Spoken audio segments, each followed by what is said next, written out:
Hey, what is up guys, Gypsy, and we are back here today for week 4 of the APA. This week we're going to be taking on none other than KyleAye, the GOAT. He's never lost the game, or so I've heard, so yeah, this man means serious business now, but for real, Kyle is a chill dude. He's a very friendly guy, and he is a very creative builder. Very innovative builder, and he's shown that so far in Little Cup. He's brought stuff like Choice Band, Gastly to get around Grimer, Alolan Grimer, Kelly's fantastic Gastly checks. So yeah, this man knows how to prep, and he's always bringing some crazy heat. So it should be an interesting game. But yeah, his team is insane. He has he's got Aipom, which for those of you guys who don't know, Aipom is actually currently banned in Little Cup. Its Tail Slap with ability Skill Link is just ridiculous. It has like a base 85 or something attack stat, which is really good for Little Cup. That's like on par with my Corpish, and it has the speed of Meowth, and it has really good bulk. It has passable bulk. So yeah, it's pretty ferocious, and he's got Ghastly as well on his squad, which really just form a really nice offensive combo with the Aipom there. And then of course he does have the Shell Smashing Tortuga, which is just a real menace for a lot of teams to face. And he's opted to bring his Cyndaquil and his Electrike to this game as well, which are two pretty big threats. The Pansage could be more of a defensive check to stuff like Corpish on my team, or it could be just like a fast offensive set too. So yeah, lots of options from Kyle's team. Very threatening team, definitely looking at matchup.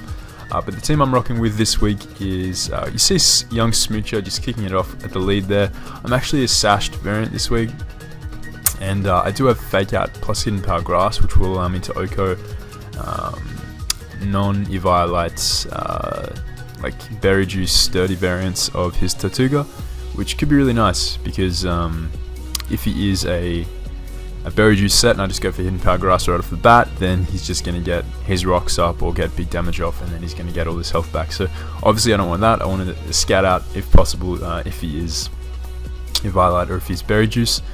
And the Sash is just really useful for stuff like Gengar as well, which is a massive threat to my team, as well as something like Scarf Cyndaquil. So yeah, Smoochum really solid in this game. His only form of hazards is the Tortuga, so if I can deter that thing from setting up rocks, I'll be able to keep my Smoochum Sash intact during the game, which could be really important. Next up, we've got a defensive Wooper. First time young Quaggas coming to a game in the APA, and it looks pretty solid here, checking stuff like his Tortuga pretty nicely. Obviously, it is really threatened by Hidden Power Grasses and stuff like Pansage, so going to have to be careful of that. But it's certainly a solid one in this matchup. Then we have my Life Orb Corpish, which is a really nice revenger for stuff like Gastly, Aipom, Cyndaquil. Really all of his team gets revenged by Aqua Jet once they get chipped or put in range. And obviously he has the Pansage, and that thing could be defensive. I'm going to have to determine that during the game. But yeah, Corpish, all it needs is a bit of Pride damage off on that to be able to take out a +1. Now, then we have Spritzy, who's actually a really cool Trick Room set this week, rocking Trick Room offensive. And that could or could not be a win-con in this game. Obviously he does have stuff like the Gastly. He's got Cyndaquil, which resists Fairy, but Gastly is really the main threat to this set, and obviously Aipom the God. So yeah, gonna have to watch out for those, but if I can position Spritzy right, it really can put in the work in the late game, depending on how I play it. And then we have my Rocky Helmet Bronzor, which is a really solid check to his Aipom, assuming it is a physical Tail Slap variant, not like a nasty plot Hidden Power Technician variant or something like that. But yeah, this is pretty much here to trade my Bronzor's life for his Aipom, which is certainly, I'd say, his biggest threat to my team. Yeah, Aipom is just a monster. And then we have a Spidef Volibee, actually with the weak armor. I'm a Violite, but I have a weak armor, and that allows me to outspeed his whole team after a weak armor boost. And I can put in a ton of work with knockoff Brave, but no, I've got Hidden Power Grass on this set as well, so like say I knock off into his incoming Tortuga, I can Hidden Power Grass the following turn and take it out. So yeah, pretty excited with the team I built this week, but we're going to jump into the game and see how it went. Before I jump in, I want to thank Panther for recording my game this week, and I want to thank GarchompTheGod for joining me in my team. So yeah, big shout outs to those guys, and we're going to jump right into the game. So like I mentioned, Smoochum is my lead of choice. Really kind of unsure of what Kyle wants to lead with. He could lead with Gengar just because it is such a monster, or Aipom. But if he wants to lead with his only hazard setter being his Tortuga, I'm well and truly happy to make that exchange for my Smoochum. But he's going to end up leading with his Pansage, which is interesting for a lead. So this is actually really nice for me. I see that he's Gunk Shot, and this immediately gives me some information. This implies that he's more than likely an offensive variant over being a fatter, like, defensive variant. Mainly because a defensive Pansage can't really justify fitting Gunk Shot on its moveset. It just doesn't have the slots for it. It's gonna want grass coverage. It's probably gonna want something like Rest, or some sort of like Toxic or something like that. It really can't like afford Gunk Shot on its set, whereas an offensive variant would appreciate Gunk Shot being able to break through Spritzy more easily. So yeah, this is all important information to know. And turn 1, I am just going to go for the Fake Out. Reason being, like, if he's scared of my Ice Beam, he's going out to Cyndaquil anyway, which will take the Ice Beam well. It won't take much from the Ice Beam. But if this is like a Sash or a Scarfed Pansage and he wants to stay in, I can get Fake Out Chip off and take him out the following turn with an Ice Beam. But he's actually going to make the switch out this turn, going out right out into his Cyndaquil. And yeah, so he's going to bring in his Cyndaquil here and take the Fake Out. Pretty cool to see Cyndaquil in actually in Little Cup. It's never really used, so it's cool to see it get some use. He's going to outspeed me right here and go for the Toxic. As this turn I am going to fire off the Psychic, knowing that I'm of course Sash, and he reveals to be max speed on his Cyndaquil, meaning well, actually this is a recreation. I should mention this. The first time we played, we DC'd, so we had to actually recreate. The game, and thankfully we were able to recreate everything that happened. So we got in call and we talked it over, and we got back up to the point where it disconnected. But in the original game, I outsped his Cyndaquil the first turn, so I didn't realize it was, or I didn't think it was necessarily a speed tie, and he actually took that Psychic reasonably well. But I thought potentially he might be a fatter variant of Cyndaquil. And the fact that he went for Toxic, and in the first game he actually went for Protect the following turn, led me to believe that this could be a slower Cyndaquil. But actually, he ends up outspeeding me in the original game and taking me out with Flamethrower after his Toxic damage broke my Sash. So what I'm going to do is just go for the Fake Out this turn to simulate him taking me out. Obviously I didn't want to... I had to go in line with what happened in the original game. So yeah, Smoochum is going to fall, which is unfortunate.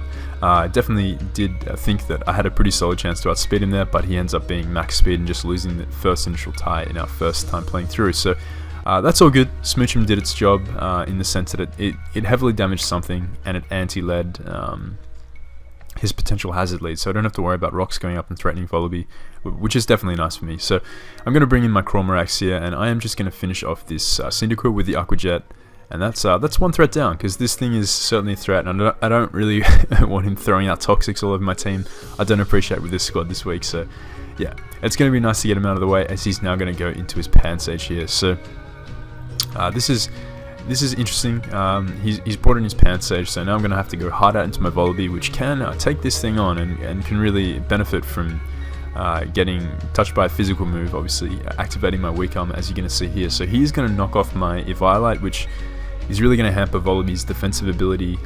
Being able to check Gastly is no longer a thing. Like if he's Life Orb T-Bolt, he will be able to Oko me.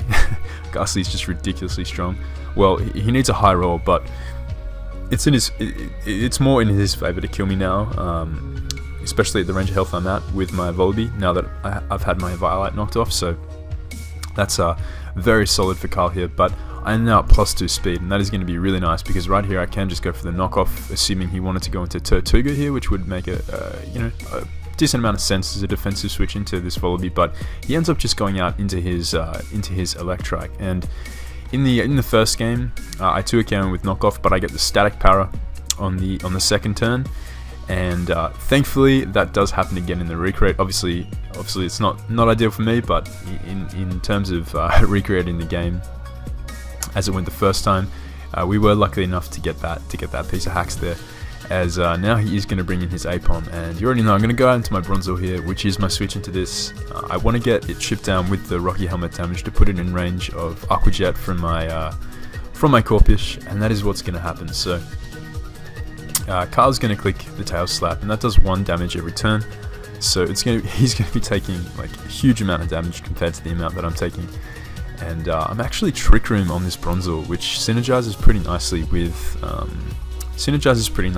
my my Spritzy in the back.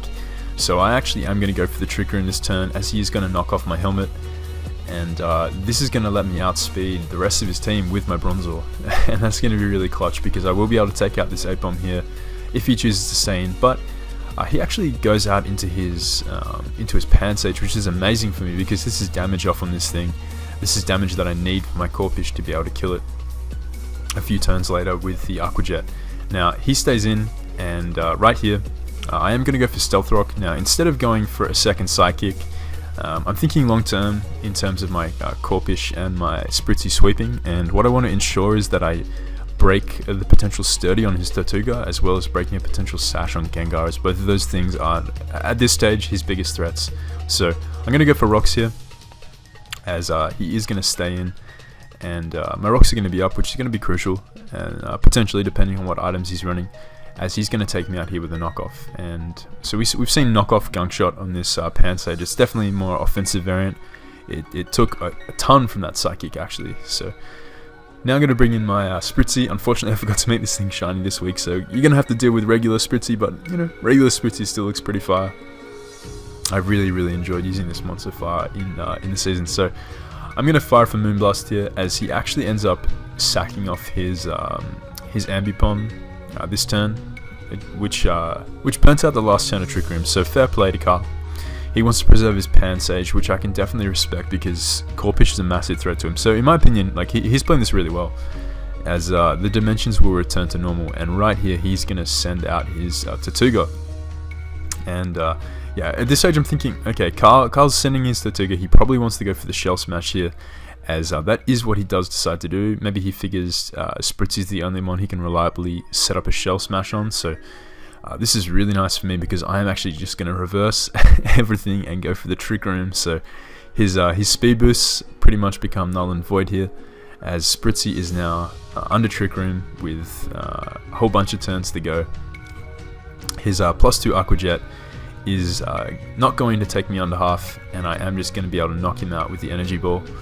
Now the reason I went for Trick Room first as opposed to just Energy Balling that turn he Shell Smashed is because now I will outspeed the Gengar and the Pansage, and I will be able to OHKO both of them respectively, especially with the Rocks up there for the Gengar, in case he was potentially Sash like I mentioned earlier. So he's going to go for the Spiky Shield this turn, in an attempt I guess to wear down the Trick Room turns.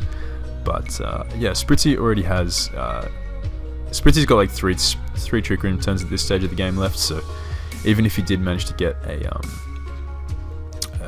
a second, you know, Spiky Shield in a row, I still had a Trick Room up the following turn. So he's now going to go into his Gastly here, and this is going to be really nice because we are packing the Psychic, so we will be able to take out this Gengar with Spritzy, and that is going to be a nice 4-0 win to wrap up this week 4 games. So yeah, definitely a fun game. It was good to finally be able to use offensive Spritzy. I know I've been spamming defensive Spritzy just because it's that good, but yeah, it was definitely fun to have brought this more offensively based Spritzy this week, and good to see it put in work. But yeah, shouts to Kyle. Definitely a fun match, and yeah, definitely glad we were able to recreate the game as it happened after that disconnect. But that's going to be it. Definitely go check out Kyle's channel. He's a very funny guy, and he's a great content creator. He's got a far bigger channel than I do, so go check out his side of the match, hear his thought process.